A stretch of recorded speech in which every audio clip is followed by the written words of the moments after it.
ये बाकी तरीका है। स्कूलों में भी चलता है, मदरसों में भी चलता है, चुनाव में भी चलता है, इलेक्शन में भी चलता है। ये सब जो हकदार है उसका हक मार लो, जो गैर हक वाला है उसको हक दे दो, उसको कुर्सी पर बिठा दो। जिसका नंबर है उसका नंबर काट दो, जिसका नंबर न हो उसको नंबर पहले नंबर पर ले आओ।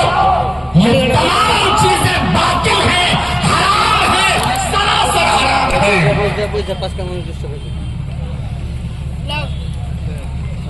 या अय्युहल्लज़ीना आमनू ला ताकुलू अम्वालकुम बैनकुम बिल बातिल। इसी तरीके से चोरी करना, इसीलिए चोर की सजा मुतय्यन की है।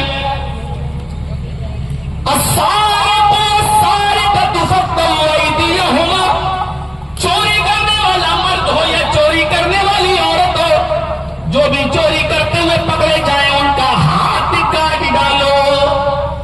अब मैं इस तफसील में नहीं जाना चाहता, मुझे बहुत सी चीजें बताना है, कई चीजों की तरफ रोशनी डालना है। कितनी चोरी पे हाथ काटा जाए, कितना हाथ काटा जाए, कौन सा हाथ काटा जाए, इस तफसील से थोड़ा सा हटकर मैं सिर्फ ये बताता हूं कि चोरी को नाजायज करार दिया है, क्योंकि चोरी में भी कोई आदमी नाजायज तरीके से माल को कमाता है।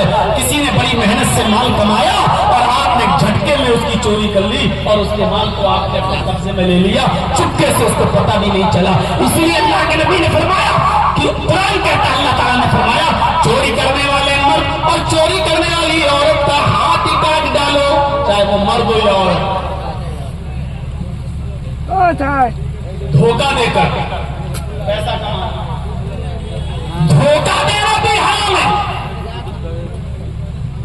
जर्जी साहब बहुत बड़े डॉक्टर है, हॉस्पिटल चला रहे हैं, मरीज आया, हमने उसको एडमिट कर लिया, घर वालों से बता दिया स्थिति बहुत खराब है, उसका इलाज करो। कहा साहब आईसीयू में इसको ऑक्सीजन सही नहीं मिल रहा, इसको वेंटिलेटर पे रखा जाएगा। घर वालों ने कहा साहब कोशिश करो, जो भी हो सके करो, वेंटिलेटर पर रख दिया।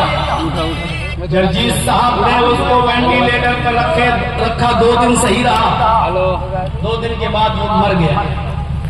हमें मालूम है, हम डॉक्टर हैं, हम जानते हैं कि मरीज मर गया, लेकिन चार्ज बढ़ाने के लिए उसको फिर भी 2 दिन और हॉस्पिटल में रख रहे हैं, क्योंकि ऑक्सीजन हलक के मुंह के रास्ते से जब जाता है तो पेट ऐसे फूलता रहता है।